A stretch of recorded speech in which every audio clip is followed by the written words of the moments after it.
Hello दोस्तों, कैसे हो आप। आशा करते हैं आप सभी बहुत अच्छे होंगे। दोस्तों, आप सभी का एक बार फिर हमारे यूट्यूब चैनल में स्वागत है। दोस्तों, अतिथि शिक्षक भर्ती इस वजह से आगे बढ़ रही है। क्यों है कि अतिथि शिक्षक की भर्ती आगे बढ़ती जा रही है। शिक्षक भर्ती में क्यों हो रही है देरी। तो दोस्तों, शिक्षक भर्ती और अतिथि शिक्षक की भर्ती जो ट्रांसफ़र की प्रक्रिया है वह साथ साथ आगे बढ़ रही है। क्यों आगे बढ़ रही है, इसके संबंध में एक बहुत बड़ी अपडेट निकल कर आ रही है। उसी को देखते हैं दोस्तों हम।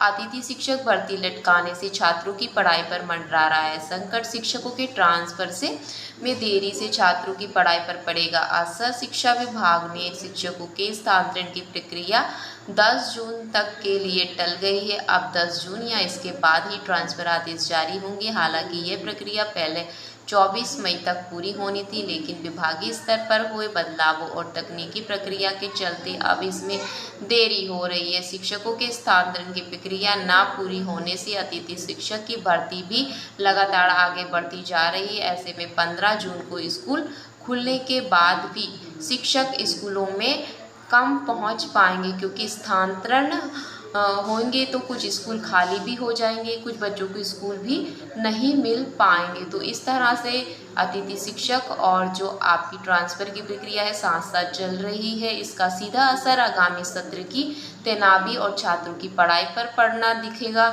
यहाँ बता दें कि शिक्षकों की जो ट्रांसफ़र की प्रक्रिया 1 मई के बाद शुरू कर दी गई थी, लेकिन अभी तक पूरी नहीं हुई। अब 10 जून को ट्रांसफ़र आदेश जारी होने की संभावना है। इसी तरह अतिथि शिक्षक के आवेदन करने के बाद 24 मई को दस्तावेज का सत्यापन वेरिफिकेशन होना था। जैसे कि शिक्षक स्थानांतरण यानी ट्रांसफ़र प्रक्रिया आगे बढ़ी, वैसे ही अतिथि शिक्षक की प्रक्रिया को भी आगे बढ़ा दिया गया है। स्थानांतरण से जुड़ी है क्या अतिथि शिक्षक भर्ती की प्रक्रिया। शिक्षक ने जिले बार या जिले के बाहर स्थानांतरण लिए हैं तो पढ़ाई को पर पड़ेगा बहुत बड़ा असर। तो दोस्तों, दूसरी जगह पर यह भी बात निकल कर आ रही है, देरी से ज्वाइनिंग से कक्षाएं रहेंगी अधूरी। ट्रांसफ़र प्रक्रिया पूरी होने के बाद शिक्षकों को अपनी नई पदस्थापना पर रिलीज और ज्वाइनिंग करने में कम से कम 1 सप्ताह का समय लग ही जाता है। इधर से उधर सामान को रखने में लगता है। ऐसे में अगर ट्रांसफ़र आदेश 10 जून को जारी नहीं होते हैं तो शिक्षक की नई तैनाती स्कूल खुलने के बाद ही हो पाएगी। वहीं अतिथि शिक्षक की नियुक्ति प्रक्रिया भी जून के अंतिम सप्ताह या जुलाई की शुरुआत में हो सकती है। इस देरी का सबसे अधिक प्रभाव छात्रों पर पड़ेगा, पढ़ाई पर पड़ने वाला है, क्योंकि स्कूल खुलने से ही सिलेबस की शुरुआत होनी चाहिए, लेकिन शिक्षक ही उपलब्ध नहीं होंगे।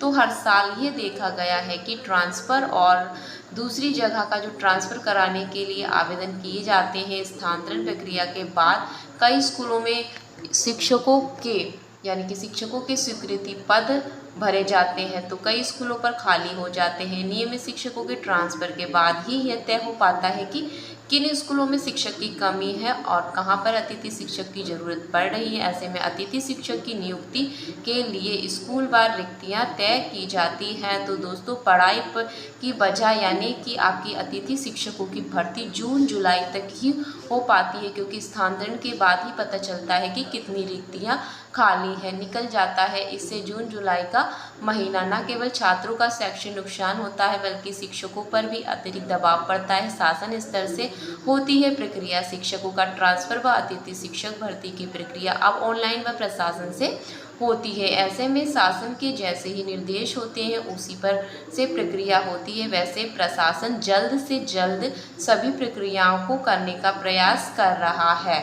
तो दोस्तों, वीडियो कैसी लगी, थोड़ी सी भी अच्छी लगी हो तो चैनल को सब्सक्राइब जरूर कर सकते हो। तो इस तरह से आपकी स्थानांतरण की प्रक्रिया यानी कि ट्रांसफ़र की प्रक्रिया और अतिथि शिक्षक की प्रक्रिया साथ साथ जुड़ी है। ट्रांसफ़र होंगे तभी तो आपकी अतिथि शिक्षक यानी कि खाली जगह पर अतिथि शिक्षक आएंगे। तो दोस्तों, नेक्स्ट वीडियो में फिर मिलेंगे, तब तक के लिए धन्यवाद दोस्तों।